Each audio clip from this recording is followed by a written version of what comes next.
Okay, hi, good morning. I have a mini moment and I thought I would carry on. I couldn't do it last week. Probably will be a weekly thing if I manage to do it. But I thought I would carry on explaining you some of the basics of ballet. And we did tendu, we did rond de jambe, we did plié in our previous lesson. And now I want to talk to you about Battement dégagé, and Battement Fondu, okay? So I'm sideways to my bar. You can always practice facing the bar. The difference is it's harder to keep an alignment when you're only holding on to one arm. Things can go wrong when you're at the very beginning of your ballet experience. So by all means, I encourage you to take two hands to the bar. The battement dégagé, it's a battement tendu, that comes off the floor just slightly and comes back in, okay? To the side and in. To the back and in.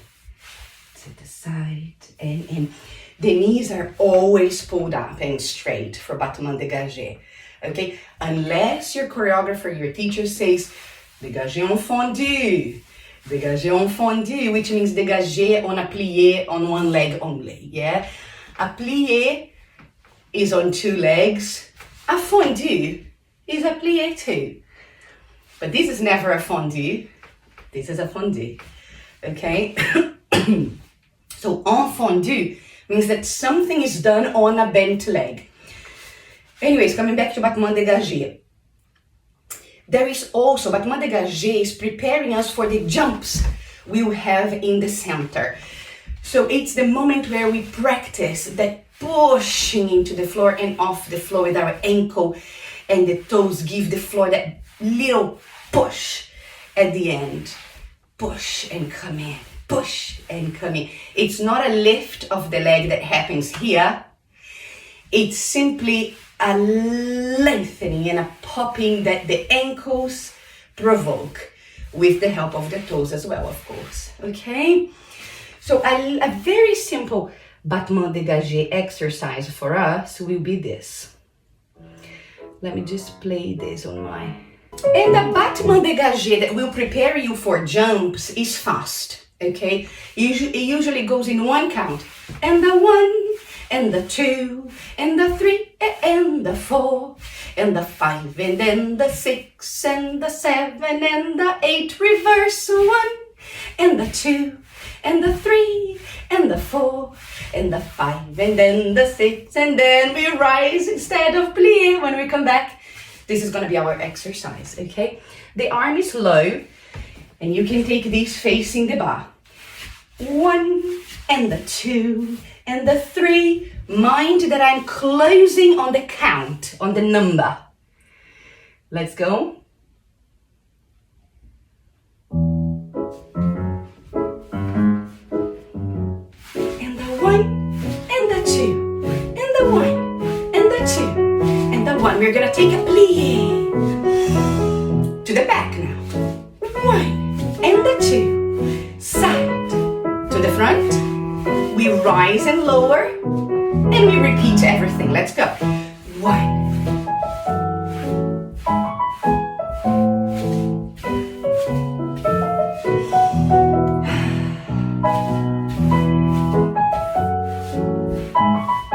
Good.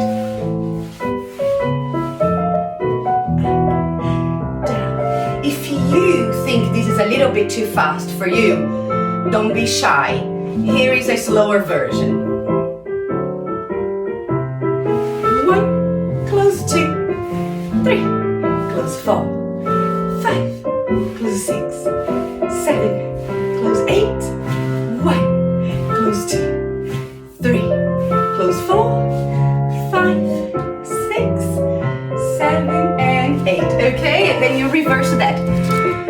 Okay, so that exercise is very simple, very effective.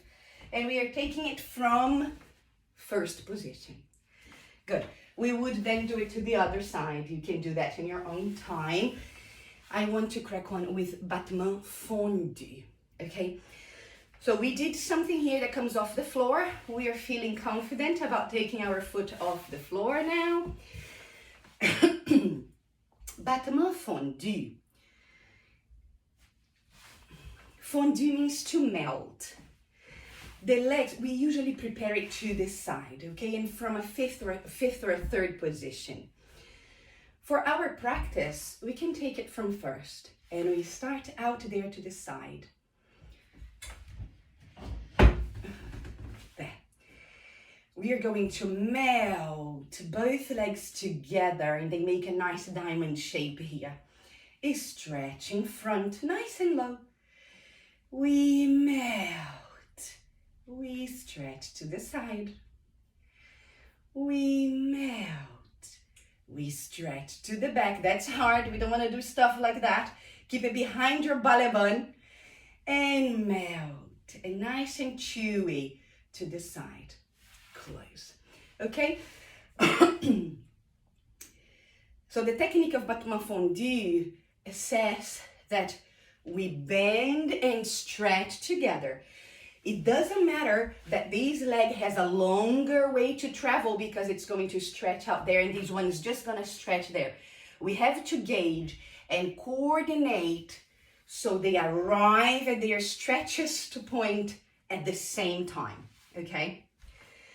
Let's do a little exercise on it. I'm going to move my bar here so I can use the other leg now, just so I don't feel a little bit awkward and limpy. So there, okay. We will start from first, and by all means, hold on a moment, music. By all means, you can have two hands to the bar to do this, okay? Remember, when you take your battement tendu to prepare anything from a third, a fifth, or first position, you will always be true to the line of your toe, yeah? You don't want to be side to side, like shoulder side, not yet. If your hips can't rotate that much, it's because it's not ready yet, and that's absolutely fine. So our tendu wouldn't be over there, okay? So just follow the natural line of your toes. Where are my toes pointing to on my first position there? So that's my side, and that's perfect, okay? The more we work on those muscles, each time we take our leg out, the more we are strengthening it and preparing it for a better range, okay? Let me see here if we want this music. This works. Prepare, melt, and stretch. To the side now, okay? Melt, and stretch, melt. See, that comes to the back.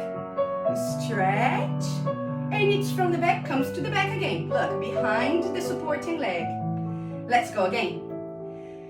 1, 2, 1, 2. Very nice. 1, 2, 1, 2, 1, 2, 1, 2, and 1, 2.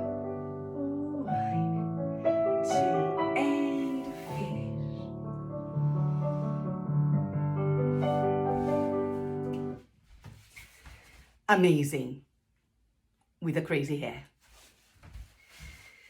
So today we had battement dégagé and battement fondu, okay? Again, battement because it's going and coming back to where it came from.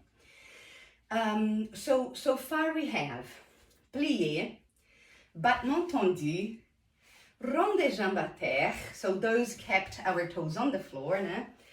And then battement dégagé, that's us taking our toes off the floor just bit. And then battement fondu. Of course, battement dégagé is also called battement jeté, a throw. Yeah, especially when it's fast and a little bit higher than what we are doing now. I'm just teaching you the basics, also inspired on in the Cecchetti method, okay? Cecchetti method, the battement dégagé, the little jeté is called battement dégagé, and it's off the floor just a tiny bit. Okay, these are fast and will prepare you for jumps that are fast too, okay? Now, in other methods, there is battement jeté. If you go around to other classes, you might see the teacher saying, after battement fondu combination, battement jeté or jeté. It's a 1 and a 2 and a 3 and a 4 and a 5 and a 6 and a 7 and 8. It's done fast and it can be slightly higher, okay? So what I do for my students, when it's a battement dégagé, they know it's to keep their toes close to the floor. It's fast, it's just there, nice lengthening of the leg. When I say battement jeté, and I also demonstrate, I use it to 45 degrees. Okay, so that's the difference I apply. Good. Battement fondu can be at any height, okay? So once you come in above your ankle bone, that position is important as well. So a coup de pied, maybe we should have covered that before. A coup de pied is when your foot comes to this hook position. Coup de pied. Coup means neck, okay? De pied, of the foot. So the neck of the foot here, above your ankle bone, not on the top of it, just above, okay? That's a coup de pied devant. And then we take it the same level to the back, coup de pied derrière, all right? Battement fondu will always be done to the coup de pied height, okay?